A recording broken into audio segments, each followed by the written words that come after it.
주의 말씀 받은 그날 참 기쁘고 복되도다. 이 기쁨만 못 이겨서 온 세상에 전하노라. 기쁜 날 기쁜 날 주 나의 죄 다 씻은 날 늘 깨어서 기도하고 늘 기쁘게 살아가리. 기쁜 날 기쁜 날 주 나의 죄 다 씻은 날. 이 좋은 날 내 천한 몸 새 사람이 되었으니 이 몸과 마음 다 바쳐서 영광의 주를 섬기리. 기쁜 날 기쁜 날 주 나의 죄 다 씻은 날 늘 깨어서 기도하고 늘 기쁘게 살아가리. 기쁜 날 기쁜 날 주 나의 죄 다 씻은 날 새 사람 된 그날부터 평안한 마음을 있어서 이 복된 말 전하느니 나의 본분 삼았도다. 기쁜 날 기쁜 날 주 나의 죄 다 씻은 날 늘 깨어서 기도하고 늘 기쁘게 살아가리. 기쁜 날 기쁜 날 주 나의 죄 다 씻은 날. 기쁜 날 기쁜 날 주 나의 죄 다 씻은 날.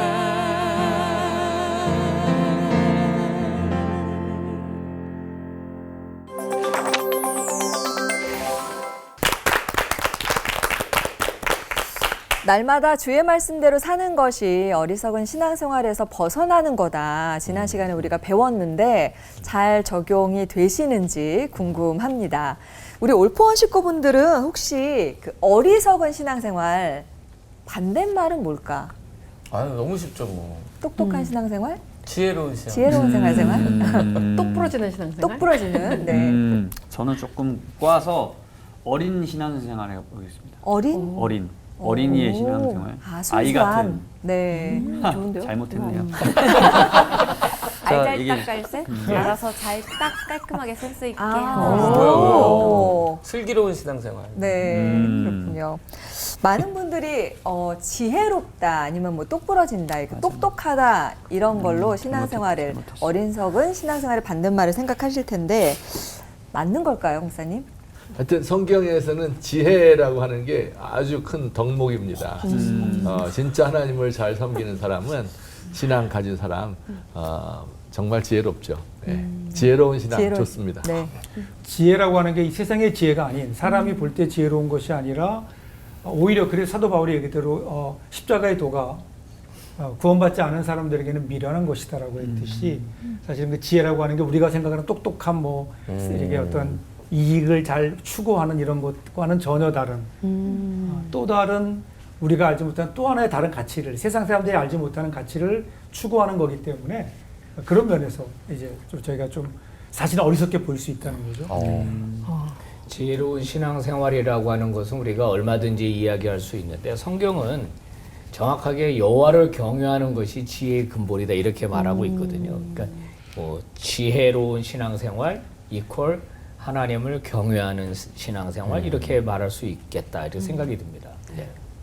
그 왕상 3장 9절에 보면은 내가 내게 뭘 해주길 원하니 일단 솔로몬이 뭘 요구했죠? 예. 지혜로운 옛날엔 지혜로운 마음. 근데 개혁 개정성이 바뀌었죠. 듣는 마음으로. 예, 듣는 마음이 그게 올바른 번역이에요. 그러니까 랩 쇼메야. 랩 쇼메야. 히브리어로 랩 하시고 쇼메야 리스닝. 듣는 마음. 오늘 말로 하면은 경청. 경청. 내가 아닌 상대의 마음을 듣는 그걸 공감해 줄 수 있는 신앙. 그게 지혜로운 신앙이 아닐까. 누군가 그런 말 했어요. 말 배우는 거는 2, 3년이면 되는데 듣는 거는 8, 90년 걸려요. 그렇게 배워도 안 되는 게 경청이죠. 네. 네. 지혜로운 신앙생활이란 세상의 지혜와는 확실히 차이가 있구나라는 걸 느끼게 되는데요. 반전이 분명히 있을 것 같습니다. 김한원 목사님과 임채영 목사님께서 어떤 설교를 해주실지 집중해서 듣고 나서 문답 토크 나눠보도록 하겠습니다.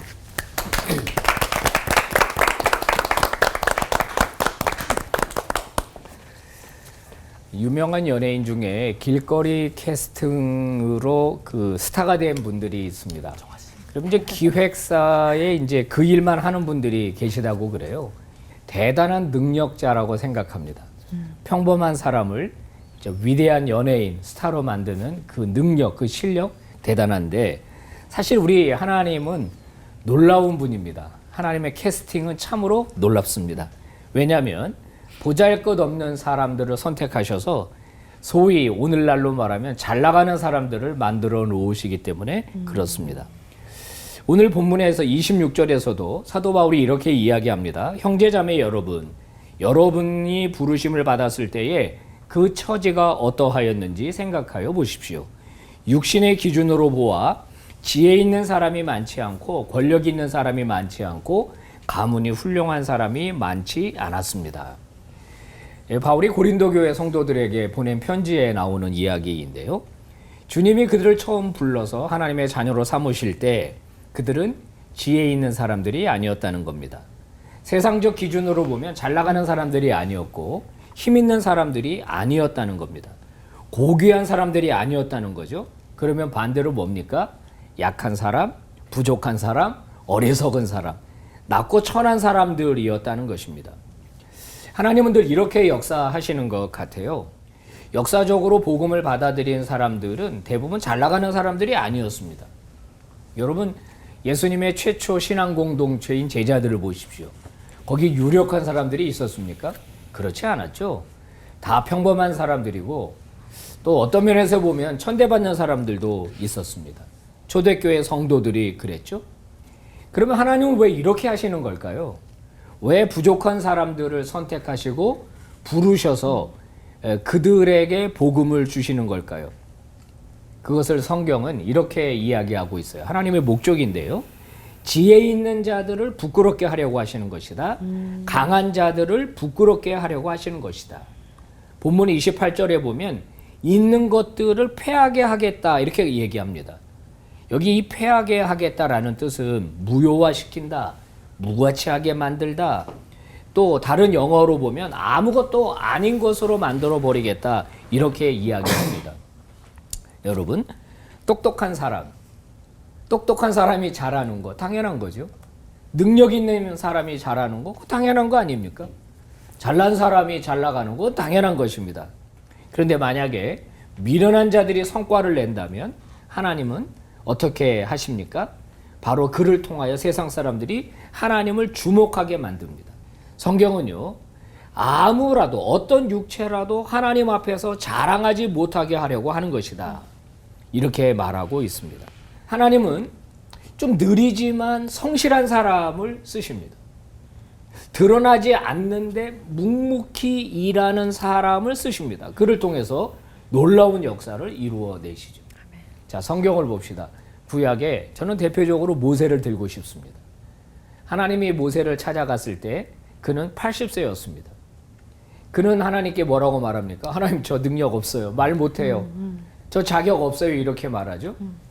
저는 그 이해가 안 됐어요. 하나님이 만약에 모세를 찾아가시려면 40세 때 찾아가셔야 돼요.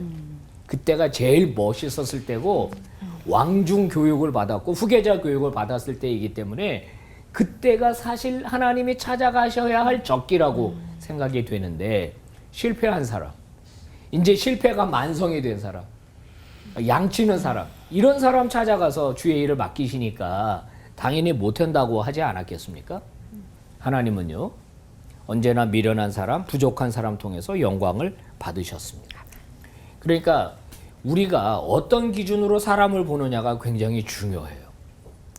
우리 그리스도인들조차도 사람을 능력 기준으로 본다든가 사람을 어떤 조건으로 본다든가 그건 잘못된 것입니다. 그럼 이제 나를 생각해 봅시다. 나는 어떤 사람이 되기를 소망합니까?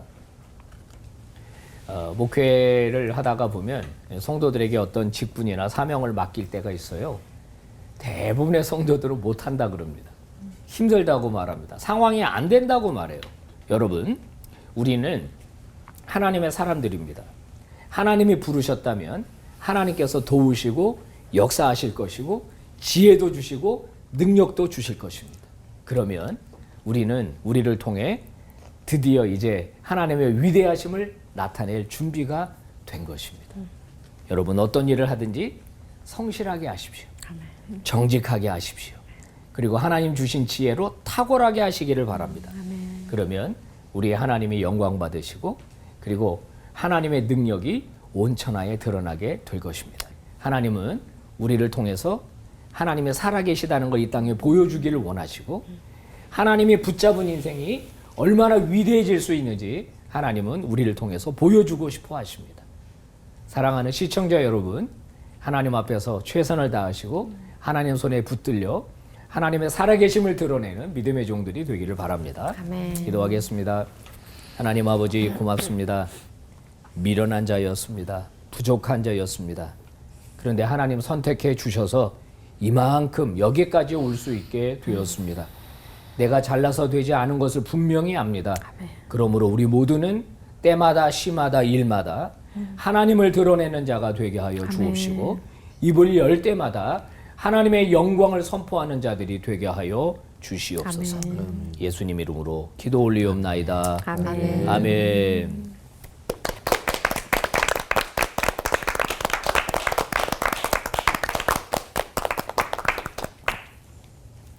나이가 들어가면서 이게 무엇이 될 것인가라는 것보다 어떻게 살아야 될까 하는 것들 생각을 좀 하게 돼요. 25살의 청년이었던 신윤동주 씨가 우리 민주옥의 가슴마다 남겨진 식구가 하나 있죠. 우리 잘 아는 식구죠. 죽는 날까지 하늘을 우러러 한 점 부끄러움 없기를. 잎새 이는 바람에도 나는 괴로워했다. 이렇게 살 수 있다면 얼마나 좋을까. 근데 어떻게 우리가 이렇게 부끄러움이 없는 삶을 살 수 있을까. 사실은 사도 바울에게도 이런 소망이 있었던 것 같아요. 그래서 오늘 20절을 보면 빌립보서 나오는 말씀이죠. 나의 간절한 기대와 소망을 따라 아무 일이든지 부끄러워하지 아니하고 지금도 전과 같이 온전히 담대하여 살든지 죽든지 내 몸에서 그리스도가 존귀하게 되게 하려 하나니. 사도 바울이 복음을 전하다가 이제 갇히게 되죠. 그게 뭐 진짜 감옥이었는지 아니면 자택연금이었는지 뭐 정확히는 알 수 없지만 어쨌든 갇힌 자가 됐어요. 미래를 기약할 수 없는 신세입니다. 감옥이라고 하는 것은 우리 인간이 살아가는 환경 중에 최악의 환경이죠. 그러니까 많은 사람들이 이 사도 바울의 모습을 보고 바울은 끝났다 이렇게 생각했을 거예요. 근데 사도 바울은 거기에서 오히려 자기는 자기가 당한 일이 복음 전파의 진전을 이루었다. 이것이 나에게 조금도 부끄러운 일이 아니다. 오히려 이것을 통해서 나는 더 큰 하나님의 뜻을 이룰 수 있었다. 이렇게 지금 얘기하고 있다고요. 보니까 그런 것 같아요. 그의 매임이 로마 군인들에게 복음을 전할 수 있는 기회가 먼저 되었거든요. 그가 가택연금되어서 이제는 그를 지키기 위해서 로마의 젊은 군인들이 찾아오는 거예요. 하루에도 교대로 몇 명씩 사도 바울을 찾아오거든요. 사도 바울에게는 이것보다 더 복음 전하기 좋은 기회가 어디 있었을까요? 전에는 사람 찾아서 막 쫓아다니면서 복음을 전했는데 이제는 가만히 앉아 있어도 젊은 사람들이 찾아오네요. 아마도 사도 바울은 신났을 겁니다. 그것은 감옥이 아니라 정말 복음을 전하기에 최적의 장소였고요. 이러한 모습을 보면서 다른 형제 자매들, 그 당시 함께했던 사람들이 하나님의 말씀을 전한다는 것이 이런 거구나라는 어떤 그들에게 체험이 되면서 더 그들이 복음을 전하는 일에 힘을 얻었다. 오늘 그렇게 얘기하고 있죠. 그런데 모두가 다 그런 것은 아니었어요. 빌립보 교인 가운데도 보면 바울에 대한 시기심 때문에 거봐라 사도 바울이 죄가 있으니까 잡혀갔지 하면서 이제 바울이 없는 자리는 우리가 채워야 된다. 우리가 더 맞았다. 사도 바울이 아니라 우리가 더 맞았다. 이러면서 오히려 사도 바울이 있는 자리를 그들이 채우기 위해서 더 열심으로 또 복음을 전했다라는 거예요. 그러니까 이 이야기를 들은 사도 바울이 뭐라고 얘기하는가 하면 기뻐하는 거예요. 기뻐해요. 오히려 기뻐할 일이다. 그들이 어떤 이유로 복음을 전하든 결국 이 일을 통해서 복음이 전파되고 존귀케 되는 것이 예수 그리스도이기 때문에 내가 살든지 죽든지 감옥에 있든지 아니면 풀려나든지 이것과는 상관없이 나는 정말 기쁘다. 기뻐할 수 있다. 예수님만 존귀케 된다면 나는 상관없다. 그래서 21절에 이렇게 얘기하잖아요. 이는 내게 사는 것이 그리스도니 죽는 것도 유익함이라. 그러니까 사도 바울에게 있어서 목적이 있다고요. 목적이. 그 목적은 자기의 일이 아니에요. 하나님의 일이었어요. 예수 그리스도였다고요. 사는 것이 그리스도다. 예수 그리스도가 자기가 살아가는 삶의 목적이고 의미라는 거죠. 예수님 때문에 살고 있고 예수님을 닮는 것, 예수 그리스도의 복음을 전하는 것, 이것이 그의 삶의 목적이고 자기가 존재하는 목적, 자기의 삶의 분명한 소명이 이 복음이 전파되는 데 있다라는 거예요. 인생의 성공과 실패의 기준은 뭘까요? 오늘 우리는 많은 경우에 나의 계획이 이루어지면, 내가 원하는 게 이루어지면 성공이고 내가 원하는 것이 이루어지지 않으면 실패라고 얘기하죠. 그러니까 인생의 목표가 자기 뜻과 자기 계획이에요. 이런 사람들의 공통점은요, 성공하면 자기 때문이에요. 근데 성공하지 않고 실패하면 그러면 다른 사람 때문에, 그리고 주위에 있는 어려운 환경 때문에, 나중에 심지어는 하나님 때문에 하나님이 도와주시지 않아서 이 일을 내가 이루지 못했습니다. 그래서 내가 실패했습니다. 여러분, 믿음이 뭘까요? 믿음은 이 구도를 바꾸는 거라고 저는 생각해요. 성공의 기준이 더 이상 나의 계획이 아니고 내 뜻이 아니라 하나님의 뜻을 이루는 것이고, 아멘. 하나님의 계획이 나의 뜻이 되면, 그러면 여러분 우리 삶이 달라지지 않을까요? 내가 계획했던 대로, 내가 기대했던 대로 이루어지지 않다 하더라도 원망하거나 불평하지 않아요. 왜냐하면 하나님은 그 뜻을 이루어 가실 것이기 때문에. 그래서 모든 것이 합력하여 선을 이루어 가시는 그 하나님이 계시기 때문에, 아직도 지금 눈앞의 상황을 보면 나에게 불리해 보이지만 그럼에도 불구하고 이 일이 하나님의 일이기에 하나님의 일하심이 끝나지 않음을 알기에 힘있게 살 수 있지 않을까요? 저는 이것이 신앙의 알맹이라고 생각해요. 환경이 아니라 내 안에 있는 내 인생의 목표를 바꾸어가는 것. 여러분, 여기에서 우리의 신앙은 날마다 든든히 서갈 줄 믿습니다. 이러한 믿음의 사람들 될 수 있기를 주님의 이름으로 축복합니다. 기도하겠습니다. 사랑의 하나님, 저들 신앙의 형식, 껍데기 때문에 거기에 매여 사는 신앙이 아니라 우리의 그 신앙의 중심에 하나님의 영광을, 하나님의 뜻을 품고 그것을 이루며 살아가는 알맹이 신자들 되게 하여 주옵소서. 예수님 이름으로 기도합니다. 아멘.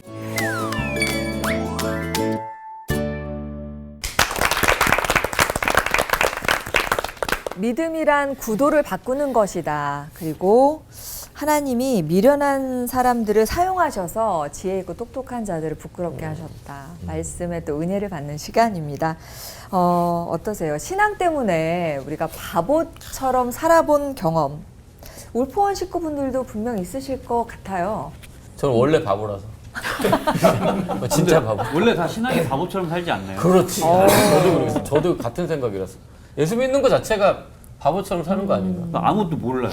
그럼 잘 산 거 같아요. 맨날 배운데도 잘 모르는 거. 그런 면에서. 까먹고 뒤돌면 까먹고 네. 지금 무슨 말을 들었나. 네, 이렇게. 놓고 할 때 은혜 받고 집에 가면서 까먹고 또 조금 다시 와서 은혜 나가자마자. 받고. 네, 그러네. 맞으잖아요. 누구도 원래 바보처럼 신앙생활 하는 게 좋다고 하시는 것 같은데 네. 그렇게 치면 저는 너무 똑똑하게 똑똑하게 살았구나. 그냥 그게 정답인 줄 알고 그러니까 잘못된 신앙생활을 한 거죠. 근데 저도 더 바보같이 살고 싶어요. 예, 더 손해보는 거, 더 기쁨으로 여기면서 아까 목사님 말씀처럼 정말 그렇게 바보처럼. 찬양할 때도 그 연구처럼 그 띠리띠리 하면서 누나 지금 충분히 바보 같아요. 찬양할 때 바보 같아. 네.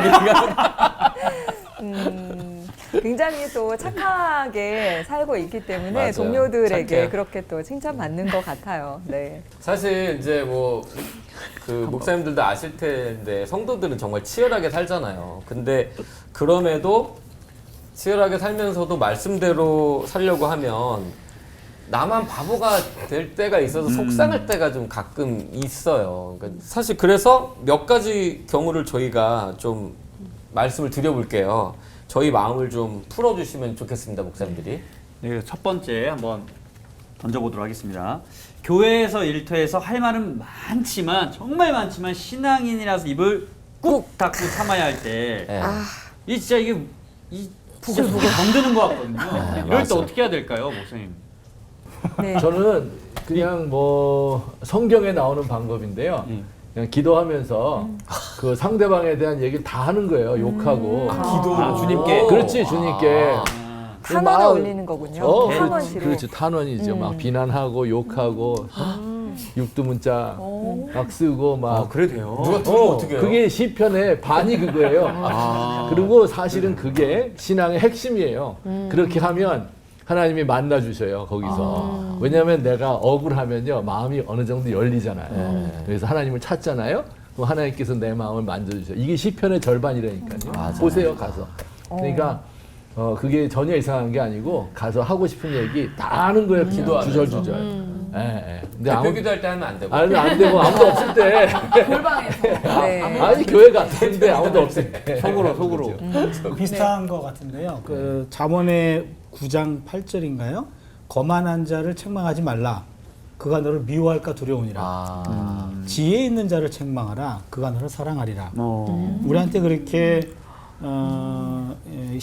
불편하게 하고 힘들게 하는 사람은 지혜로운 사람은 아닐 거예요. 그렇죠. 거기서 맞대응했다간 속은 편할지 모르지만 그 이유가 더 불편해지고 나 스스로한테 실망스럽고 그렇잖아요. 그때 그냥 터뜨렸지만 끝나고 나면은 나나 다를 바가 없네. 저 사람이나. 그래서 목사님 좋은 얘기 해주셨는데 그 앞에서는 꼭 참자.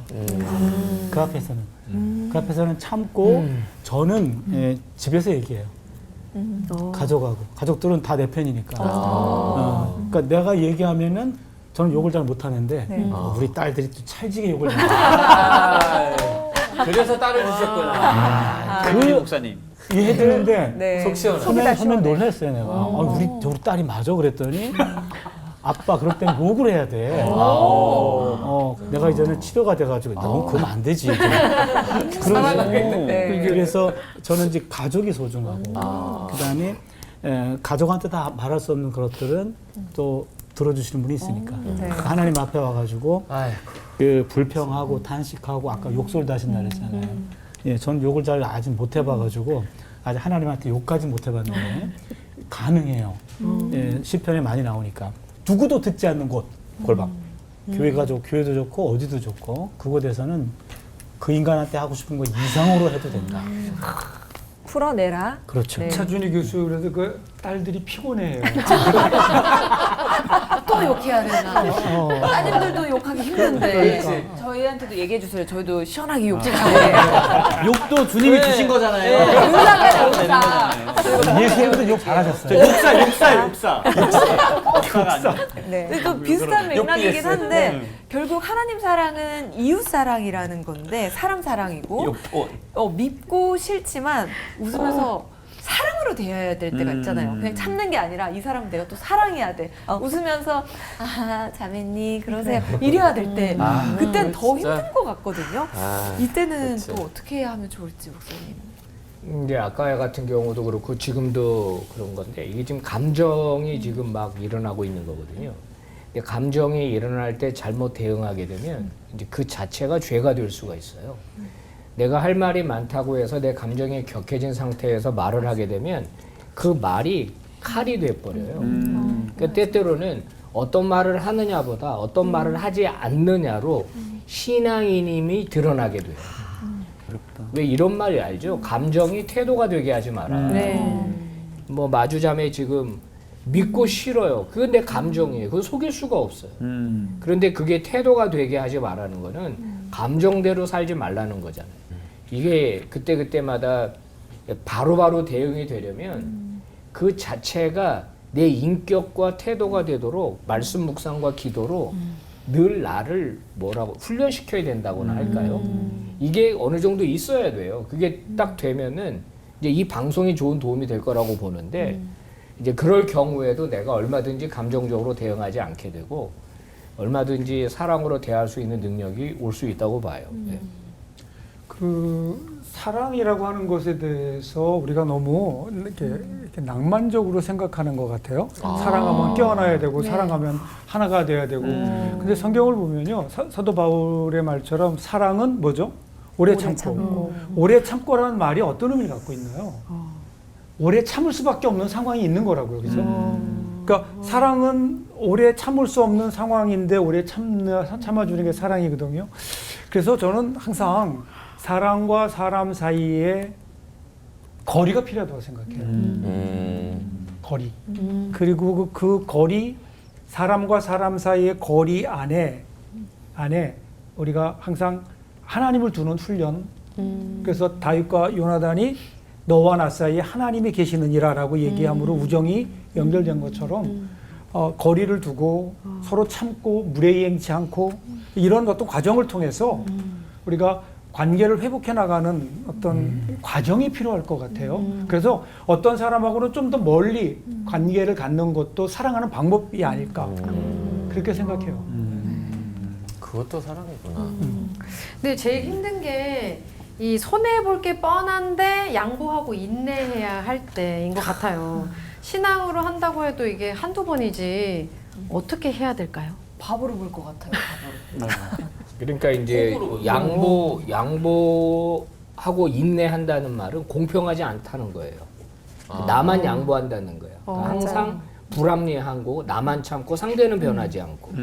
근데 나만 바보 되는 거 아닌가 이런 생각이 당연히 드는데 이 억울한 손해는 성경적으로도 그렇고 기독교 역사적으로 그렇고 믿음의 사람들에게 나타나는 특징이에요. 그러니까 내가 만약에 그런 상황에 부닥친다면 내가 믿음의 사람으로 반응하려고 애쓰고 있구나라고 생각해야 돼요. 그런데 하나님은 그냥 내버려 두지 않아요. 하나님은 반드시 보상을 하시는 하나님이고 대가를 지불하시는 하나님이에요. 조금 롱텀으로 보면 하나님의 보상이 반드시 있을 것입니다. 아멘. 전 믿습니다. 그걸. 네. 저는 저에게도 그런 일이 있을 거잖아요, 아마. 그러면은 조금 넓게 생각해 보면 좋겠다 그런 생각이 많이 들어요. 제가 이제 한국 교회 역사를 이제 많이 공부를 했는데 초기 이제 교회 우리 신앙의 선배들이 많은 박해를 받았거든요. 그 박해 속에서 진짜 억울한 거죠. 그야말로 죄가 없는데 감옥살이 해야 되고 감옥 형기가 끝났는데 계속 감옥에 있어야 되고 잘못하면 고문을 당하고 죽고 이제 가족들과 멀어져야 되고 이제 이런 일들을 자꾸 읽게 되면 나를 거기에 비춰보면 지금 내가 당하는 거는 정말 아무것도 아니다. 우리 과거에 주기철 목사님, 손양원 목사님부터 시작해서 우리 조상들 다 그런 과정을 겪었거든요. 제가 주기철 목사님 글을 쭉 읽으면서 제일 감명 깊었던 게 주기철 목사님의 맨 마지막 말이 뭐냐, 마지막으로 남긴 말이 뭘 것 같아요? 뭐 한국 교회를 위해서 기도하고 뭐 이런 게 아니에요. 그 아내에게 사모님에게 하는 말씀인데 여보 나 따뜻한 숭늉 한 그릇 마시고 싶어. 이게 그의 마지막 말이에요. 그러니까 이게 인간이잖아요. 똑같은 감정을 가지고 있고 육체를 가지고 있는 인간인데 그런데 그 억울한 거 이런 걸 다 견딘 거거든요. 그러면서 이게 이제 우리 한국 교회 신앙에 이렇게 밑바닥을 쫙 흐르고 있는 거예요. 이제 그런 걸 생각하면 지금 내가 겪고 있는 이런 거는 뭐 아무것도 아니지 진짜. 예. 좀 넓게 보는 습관이 저에게 이제 생겼다 하는 것을 좀 나누고 싶습니다. 난 멀었다 진짜. 멀었다 생각이 들어요. 네 번째는 제가 질문 드릴 건데 이건 아마 목사님들도 공감하실 수 있으실 것 같아요. 누가 알아주지 않아도 묵묵히 감당하고 계속 걸어가야 될 때가 있잖아요. 무슨 내가 이런 것 때문에 내가 여기서 무슨 영화를 보겠나 이런 생각이 들기도 하고 이러다가 나만 내가 다 책임지고 내가 이런 세상적인 말로 내가 덤탱이 쓰는 거 아니야? 이럴 수도 있을 것 같은데 이럴 때 어떻게 해야 되는지 한번 말씀해 주세요. 근데 이제 한 가지 우리가 생각해야 되는 게 일제강점기에 이렇게 정말 민족의 지도자였고 그동안 훌륭하게 잘 나름대로의 어떤 민족적 어떤 절개를 지키고 살아왔던 분들이 마지막에 많이 돌아섰거든요. 그렇죠. 그래서 그때 이제 물어봤어. 왜 그랬냐 그랬더니 자기는 일본이 이렇게 쉽게 무너질 줄 몰랐다는 거예요. 그렇지. 100년 갈 줄 알았어. 그냥 천년만년 갈 줄 알았다는 거야 이게. 일본이 이렇게 쉽게 무너질 줄 알았다면 그러면 내가 왜 그랬겠냐 그러는데 우리 신앙도 그런 것 같아요. 우리가 볼 때는 저 인간 죽어도 안 변할 것 같고 상황이 변하지 않을 것 같고 근데 그럼에도 불구하고 오늘 우리 다 여기 함께 얘기된 대로 그러한 과정을 통해서 우리가 하나님 앞에 우리 신앙을 지켜나가면 그리고 그렇게 우리들이 신앙적으로 대응을 하면 그러면 뭐 여리고성 무너지듯 어느 순간 분명히 우리 생각보다는 빠르게 분명하게 하나님께서 결과를 보여주시지 않을까요? 그런 믿음과 소망을 가지고 우리가 이 일들에 대해서 좀 더 힘있게 나갔으면 좋겠어요. 신앙생활은 그냥 손해를 당연한 것으로 받아들이는 그렇게 하면은 조금 수월해질 수 있을 것 같아요. 그것이 이 땅에 사는 동안에 보상이 되든 아니면은 저 나라에서 보상이 되든 여기서 보상이 안 되면은 저 나라 보상 되거든요. 왜냐하면 다니엘서 보면은 풀무프 속에서 순교를 각오한 사람들을 하나님이 살려주기도 했지만 그게 다니엘서 3장이에요. 11장, 12장에서는 죽었어요. 순교했어요. 그래서 죽음으로부터도 구원해 주지만 죽음을 통해서도 하나님은 구원하신다. 그건 저 세상에 있기 때문에 그래요. 저 세상이 없으면 이건 억울한 죽음이고 무익한 죽음이에요. 그러니까 우리는 여기서 보상이 안 되면 저기서 보상이 되는데 예수님이 걸어가신 그 길이 그 길이었다면 우리도 그 길이 옳은 길인 줄 믿고 거기다 도박한 거예요. 그리고 그분을 믿기 때문에 그냥 가는 겁니다. 여기서 아니면은 저 세계에서 보상은 있다. 이제 그러나 우리가 손해를 무조건 보라는 것이 진리는 아닙니다. 무조건 참으라고 하는 것이 성경의 가르침은 아니에요. 내가 손해를 보는 것이 내가 참는 것이 하나님의 영광을 드러내는 일이 되는가를 생각해 봐야 돼요. 두 번째는 그게 공동체 유익이 되는가를 생각해 봐야 돼요. 그 다음에 그게 세 번째는 하나님의 덕을 증거하는 것이 되는가를 생각해 봐야 돼요. 무조건 말 안 하고 참으라는 게 아니에요. 내가 말을 안 하고 참는 것이 이것이 하나님에게 영광이 될 거라고 생각할 때 하라는 것이지 그렇지 않은 경우에는 우리는 분명하게 할 말 해야 되고 잘못된 거 잘못됐다고 말할 수 있어야 하고 분명히 계산할 수 있어야지 지혜로운 그리스도인이에요. 그러니까 멈춰야 할 때와 가야 할 때를 구분해야 되는데 멈출 때 가거나 가야 할 때 멈추거나 이러면 이제 문제가 생겨요. 목사님의 말씀 들으면서 우리가 좀 속상했던 마음, 억울했던 마음들이 좀 풀리는데 시청자분들도 그러셨으면 하는 마음입니다. 네. 진짜 지혜는 하나님을 아는 것이고 진짜 믿음은 하나님이 보시는 방향을 같이 바라보고 사는 건데요. 그래서 한번 이때 또 지혜로운 한번 돌발 질문 한번 드려보도록 하겠습니다. 말씀처럼 세상과 거꾸로 살았더니 세상도 놀란 반전의 은혜를 경험한 적이 있다 없다? 하나, 둘, 셋. 있다. 있다. 잘 감사합니다. 다 있다. 교수님 난 모르겠다요. 세상 법칙에 8대2라는 법칙이 있대요. 저 누군가에게 들었는데 8대2 법칙. 내가 갖고 있는 재원이나 관심이나 모든 것들은 8은 위에다 맞춰라. 2를 아래다 맞춰라. 그러니까는 8의 신경을 더 많이 쓰라는 얘기죠. 윗사람에게. 예, 그 윗사 8쪽은 내가 필요로 하는 걸 많이 갖고 계신 분이고 이쪽은 나를 필요로 하는 사람들이라. 이게 8대 법칙이래요. 이래야 좀 성공도 하고 출세도 하고 약간 예, 적절할 때 출세하게 승진도 하고 그런다는 거죠. 근데 저는 이거 반대로 사는 것 같아요. 2대8로. 근데 성경을 보면은 그 요나가 니느웨로 가라 그랬는데 다시스로 가잖아요. 그렇죠? 니느웨는 요나를 필요로 하는 것이었고, 그렇죠? 다시스는 요나가 필요로 하는 것이었어요. 요나가 가야 될 곳은 니느웨였어요. 그러니까 내가 주어가 아니라 내가 목적어인 곳이 가야 할 곳이다. 내가 필요로 한 팔이 아니라 나를 필요로 한 그 이쪽으로 내가 팔을 쓰고 이쪽으로 있어야 되는 거 아닌가. 2대8의 삶을 살아서 이 세상과 거꾸로 산 거죠. 많이 힘들었거든요. 그래서 그래서 교수님 가르마 2대8로 지금 뭐 할 만한 것도 있나 2대8이. 그래서 그 은퇴될 때가 되니까 지금은 소홀히 한 윗사람은 많이 사라졌고 그다음에 내가 챙겼던 아랫사람만 남았어요. 당대에는 8대1을 2대8로 살았기 때문에 권력과 권세를 누리지는 못했죠. 그렇지만 이제 은퇴 이후 기다립니다. 그 이에다가 그들이 이제 8이 됐기 때문에 보람과 사람 이것은 남는다 그러는데 세상이 놀랄 정도는 아니지만 나름 반전의 은혜를 저는 기대하면서 살아가고 있습니다. 그래서 8대1을 2대8로 사는 것도 나쁘지 않을 것 같다. 그 제가 8대2로 산 것 같아요. 남는 게 없는 것 같아요.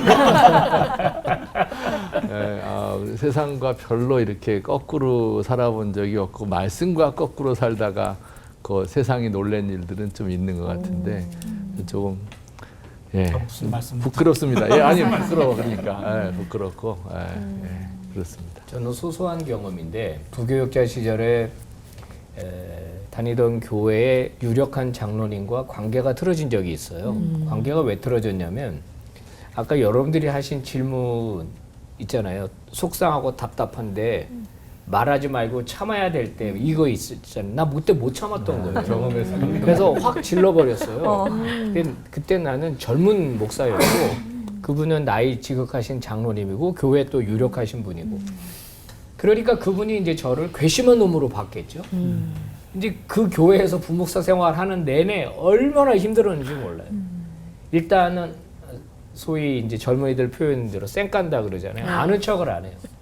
근데 그때 내가 목사인데 성경대로 한번 해봐야 되는 거 아니냐. 그러니까 이제 세상의 방법대로가 아니라 성경대로 한번 해봐야 되는 거 아니냐라는 판단을 하게 되고 그럼 성경은 이런 일에 대해서 뭐라고 나한테 충고할까? 하나님께 기도해도 뭐 하나님이 이렇게 하라 뭐 답을 주시지는 않았고 다만 그래도 네가 해야 될 도리는 해야 되는 거 아니냐.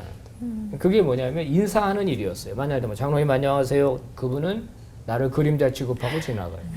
주변에 많은 사람들이 있어요. 근데 얼마나 무한한지 몰라요.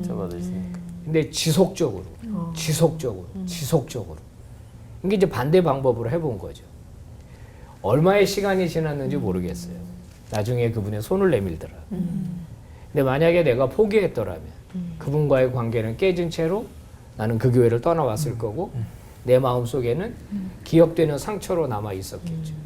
세상의 방법대로가 아니라 하나님의 방법대로 하게 되면은 저는 뭐 아주 작은 스몰 토크지만은 경험이지만은 하나님의 이 은혜가 임한다. 그걸 말씀드리고 싶어요. 이번에도 조금 비슷할 수도 있는데 이번에는 나이 어리석은 신앙생활, 가족도 몰라줘서 서러웠었는데 하나님께서 내가 쭉 보고 있다고 사인을 이제 사인을 해줘서 위로받은 적이 있다, 없다. 있다.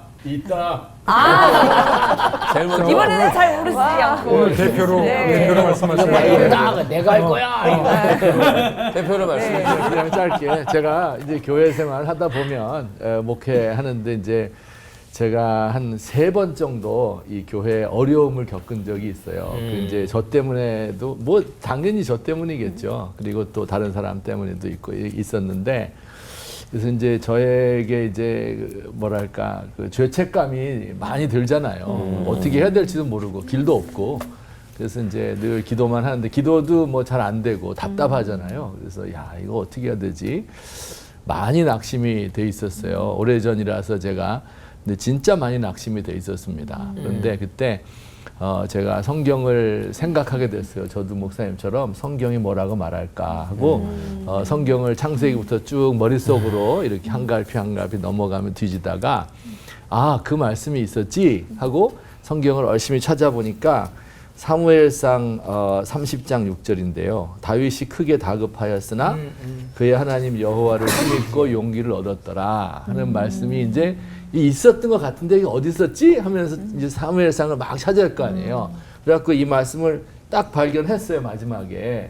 그런데 이 말씀을 읽는데 이게 살아서 딱 올라오는 거예요. 그래서 여기 다윗이 크게 다급하였으나 내 다급하거든. 근데 하나님 여호와를 힘입고 용기를 얻었더라 하는데 힘이 입혀지고 용기가 팍 생기는 거예요. 힘이 나고 용기가 생기니까 길이 보여요. 그 다음부터는 기도도 할 수 있게 되고 그래서 이제 지혜롭게 그 문제를 잘 해결했던 적이 있습니다.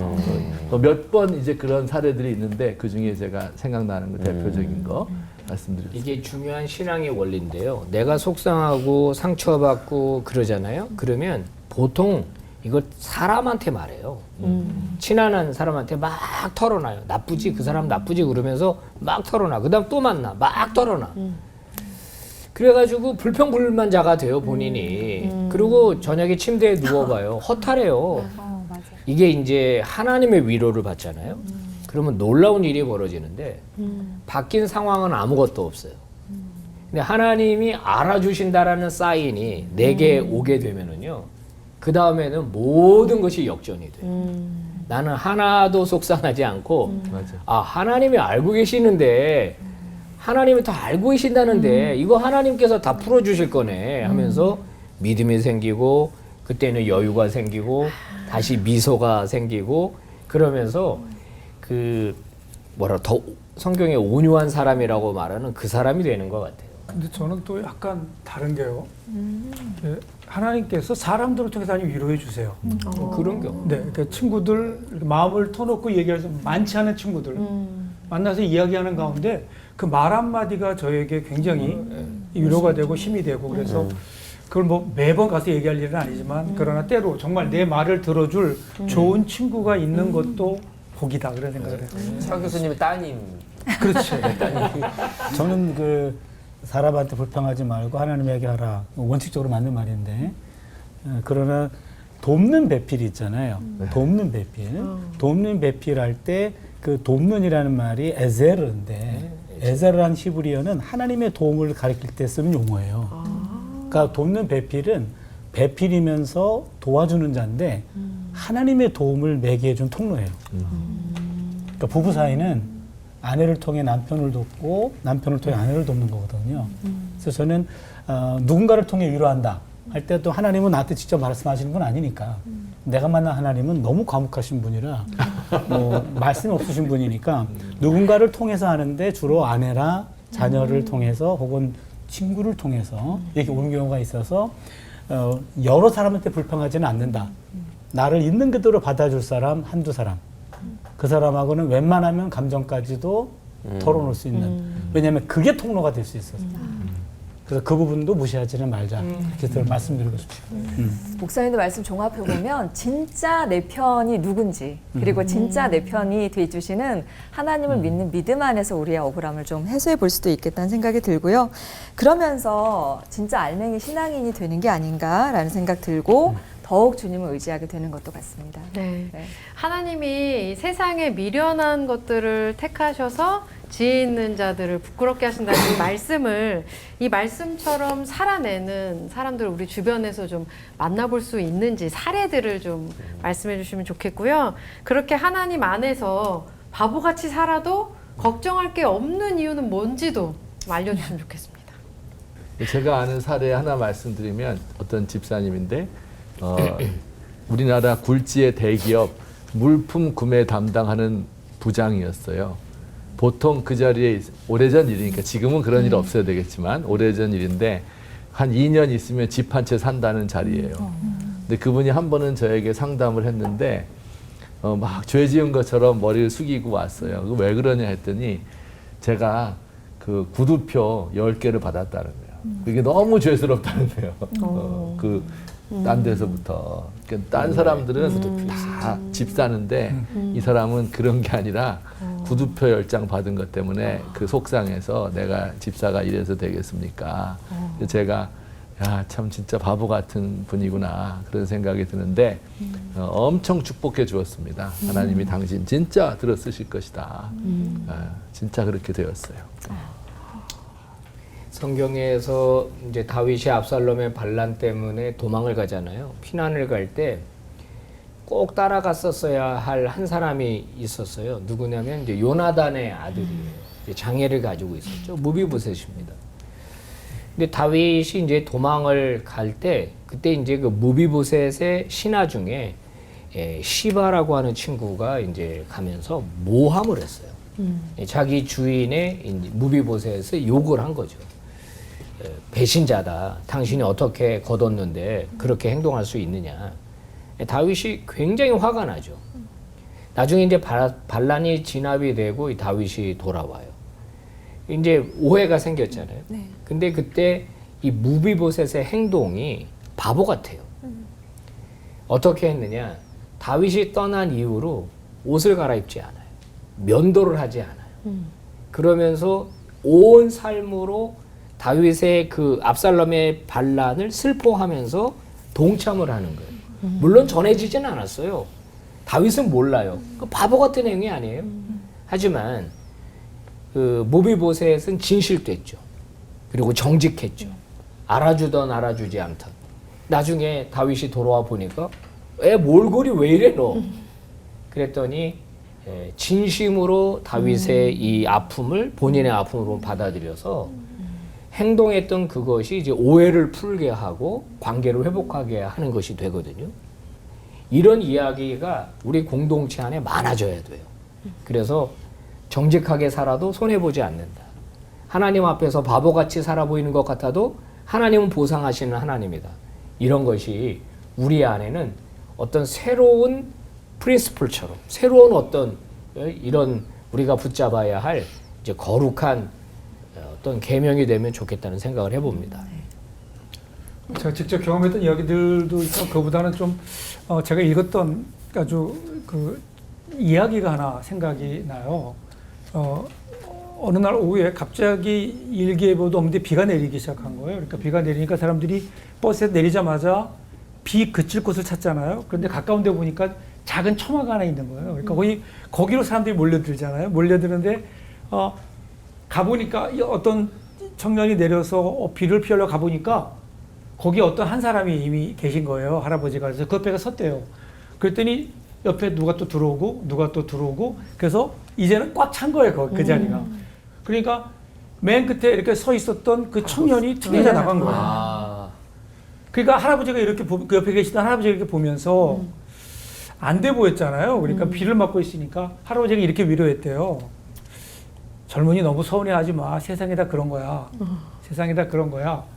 이 얘기를 듣고 있던 청년이 어디론가 막 뛰어가더래요. 뛰어가더니 옆에다가 우산을 6개, 비닐 우산 6개를 들고 뛰어오더래요. 그래서 그 사람들에게 쭉 나눠주더래요. 하나씩. 우산을 나눠주면서 그 할아버지에게 이렇게 얘기했다 그래요.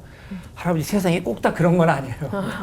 세상이 꼭 다 그런 건 아니에요. 이렇게 얘기했다는 그 글을 읽으면서 여러 가지 많은 이야기들이 있지만 우리 그리스도인들이 꼭 세상이 꼭 그런 것은 아니다. 꼭 당신들이 생각하는 게 다가 아니다라는 것들을 좀 보여주고 실천하면 좋겠다는 생각을 했어요. 네. 예, 바보같이 살아도 걱정할 게 없다. 하나님이 책임져 주신다라는 것은 제가 좀 처음 경험한 사건이 있어서 한 교회가 교회 건축을 이제는 할 수밖에 없는 그런 교회가 있었어요. 그래서 많은 부채를 안고 교회 건축을 시작했죠. 그랬는데 한 중직자가 실수를 해가지고 교회에 적지 않은 이제 금전적인 손실을 안게 됐어요. 부채도 많은데. 그래서 그 중직자에게 교회에서는 이제는 책임을 물어야 된다. 적은 돈도 아닌데.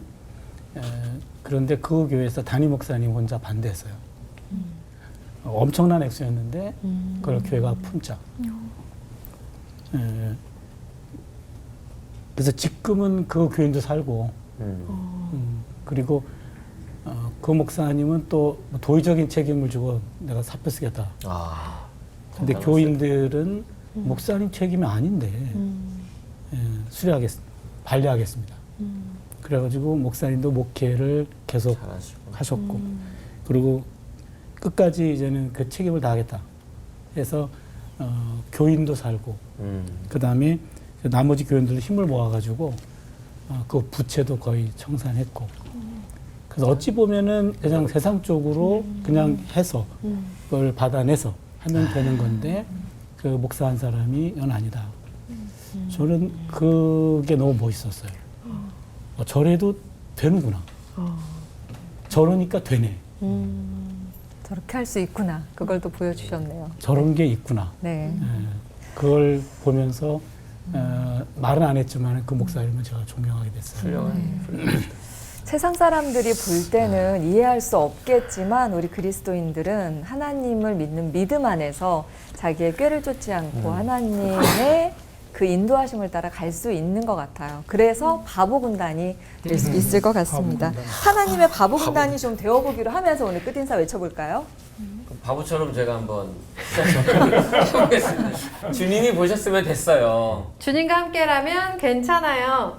껍데기는 벗어버리고 알맹이 신앙으로 하나 되는 시간 올보 와!